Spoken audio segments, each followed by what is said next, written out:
एउटा चाहिँ यहाँनिर रनिङ हुन्छ स्टार्टिङ हुन्छ एउटा चाहिँ रनिङ हुन्छ यसैमा जोड्ने यो के हो क्यापेसिटर है यो कतिको हुन्छ 2.5 UF को होला त्यहाँ कति लेखेको हेर्नु त यो चाहिँ क्यापेसिटरको नम्बर हो के मोडल नम्बर हो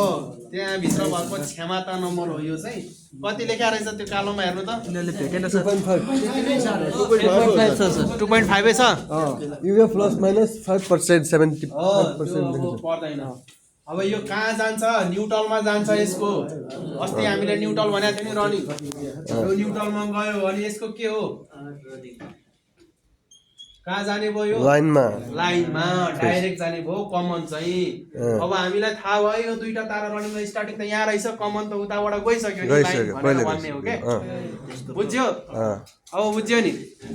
बुझ्यो अनि एउटा पाइप बाँकी छ सर यो एउटा पाइप बाँकी कम्प्रेसर पनि त्यही हो यो कम्प्रेसरको